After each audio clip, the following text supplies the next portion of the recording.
Assalamualaikum dan salam sejahtera. Nama saya Siti Nur Rashidin binti Sri Syam. Hari ini saya akan berkongsi teknik yang kita boleh lakukan untuk memberikan rawatan awal kepada mangsa yang tidak sedarkan diri. Jika kita menemui mangsa yang tidak sedarkan diri tetapi mempunyai kadar nadi yang aktif, pernafasan, kita hanya perlu letakkan mangsa dalam keadaan pemulihan. Untuk situasi seterusnya, jika kita menemui mangsa yang tidak sedarkan diri tetapi tidak mempunyai pernapasan tapi hanya mempunyai kadar nadi, kita boleh lakukan 2 kali hembusan penuh kepada mangsa. Situasi lain, kita juga boleh melakukan teknik bantu mula sekiranya kita menemui mangsa yang tidak sedarkan diri, ada pernafasan tetapi tidak mempunyai kadar nadi. Kita perlu melakukan 30 kali tolakan penuh sebanyak 3 set.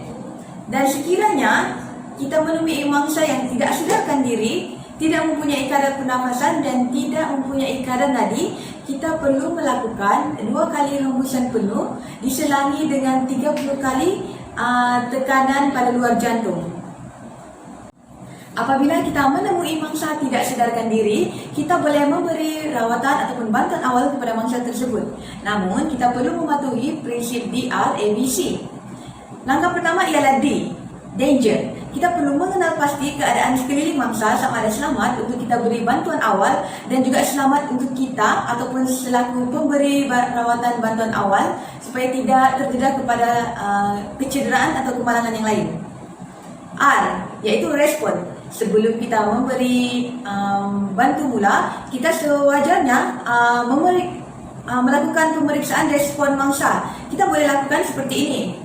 Kita boleh menepuk kedua-dua bahu mangsa dan bertanya sama ada dia memberi tindak balas ataupun tidak. Cek. Cek, boleh dengar saya cek? Cek. Sekiranya mangsa bertindak balas, maksudnya mangsa sedar, cuma mungkin dalam keadaan merendah kadar nadi ataupun mengalami kesesakan nafas. Yang ketiga ialah A, airways. Jika kita terlihat mangsa tidak sedarkan diri, kita boleh melakukan pemeriksaan kepada laluan ataupun rongga pernafasan seperti hidung ataupun mulut. Sekiranya terdapat benda asing yang menghalang laluan pengudaraan tersebut, kita perlu mengalihkan benda asing tersebut untuk memberi kemudahan kepada mangsa apabila kita memberi bantuan awal. Misalnya, di dalam mulut, laluan udara mangsa sering tertutup dengan lidah. Jadi kita boleh tahan lidah tersebut ataupun alihkan lidah supaya ruang udara mangsa terbuka. Selain itu, kita juga boleh mendongakkan mangsa. Kita boleh mendongakkan mangsa dengan menolak kepala dan mengangkat sedikit dagu untuk memberi laluan udara kepada mangsa. Yang seterusnya ialah breathing. Kita perlu memeriksa kadar pernafasan mangsa. Apa yang kita perlu lakukan ialah kita boleh berdiri sebaris dengan kepala mangsa. Cara untuk mengesan pernafasan, kita perlu lekapkan ataupun rapatkan pipi kepada bahagian hidung mangsa, mata selari dengan dada mangsa. Kita boleh lakukan seperti ini. Lihat, kita rapatkan pipi kepada hidung mangsa. Kita mendengar pernafasan dan juga mata sebaris dengan dada untuk melihat sekiranya ada pergerakan ataupun pernafasan daripada mangsa. Yang seterusnya dan yang terakhir ialah circulation. Circulation ialah kita boleh memeriksa kadar nadi mangsa sama ada pada carotid, iaitu pada leher, ataupun radial. Radial ialah pada pergelangan tapak tangan mangsa yang kita sering lakukan.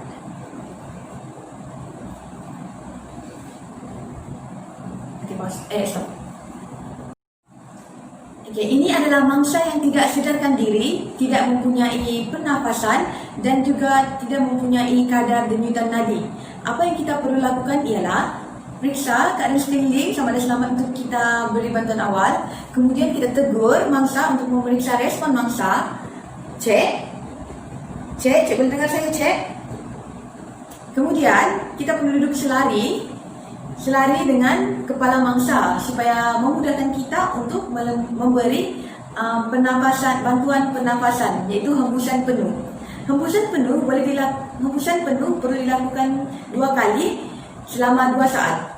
Apa yang kita perlu lakukan ialah dongakkan kepala mangsa dengan menolak kepala dan mengangkat sedikit dagu. Kemudian lekapkan mulut kita kepada mulut mangsa dan lakukan hembusan penuh selama 2 saat.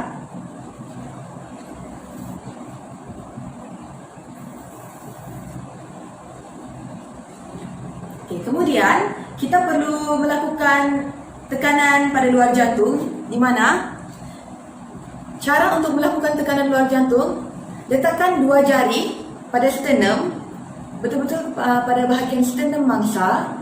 Kemudian lekapkan tangan dominan di bawah. Tekan menggunakan telapak tangan. Kemudian kita sokong tangan dominan kita dengan tangan kiri. Pastikan tangan dominan berada dalam keadaan lurus dan belakang kita juga berada dalam keadaan lurus. Tangan kiri letakkan di atas tangan dominan dan pastikan dagu melebihi badan mangsa.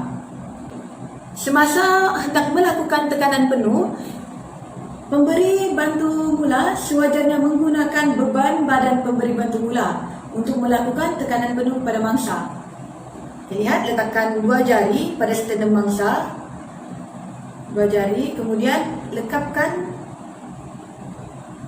dan tekan. Pastikan dagu pemberi bantu mula melebihi badan mangsa.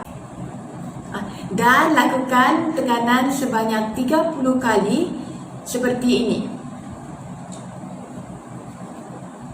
1 and 2 and 3 and 4 and 5 and 6 and 7, 8, 9 and 10 and 1 and 2 and 3 and 4 and 5 and 6 and 7, 8 and 9 and 10 and 1 and 2, 3 and 4 and 5 and 6 and 7 and 8 and 9 and 10. Seterusnya, beri bantuan pernafasan 2 saat hembusan penuh.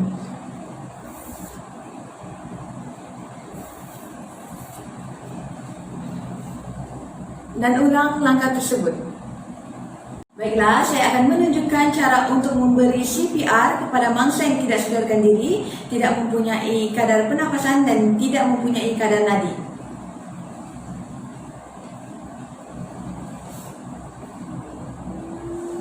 And 1 and 2 and 3 and 4 and 5 and 6 and 7 and 8 and 9 and 10 and 1 and 2 and 3 and 4 and 5 and 6 and 7 and 8 and 9 and 10 1 and 2 and 3 and 4 and 5 and 6 and 7 and 8 and 9 and 10.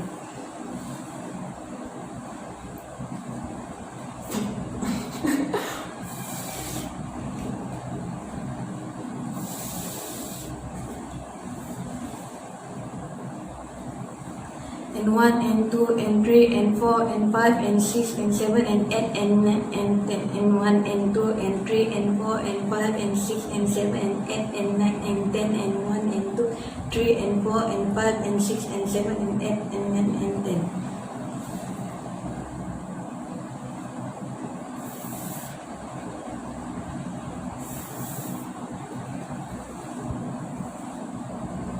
And 1 and 2 and 3 and 4 and 5 and 6 and 7 and 8 and 9 and 10 1 and 2 and 3 and 4 and 5 and 6 and 7 and 8 and 9 and 10 and 1 and 2, 3 and 4 and 5 and 6 and 7 and 8 and 9 and 10.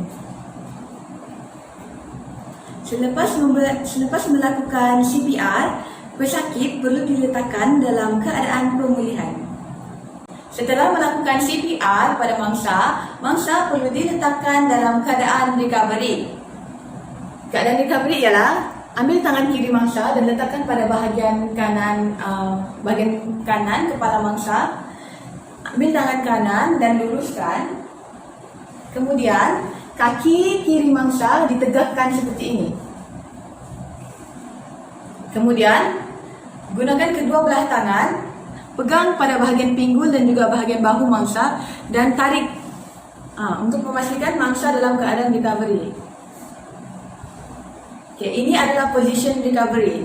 Kemudian dongakkan sedikit kepala mangsa untuk memastikan terdapat airways mangsa untuk memudahkan pengaliran udara keluar dan masuk untuk pernafasan mangsa.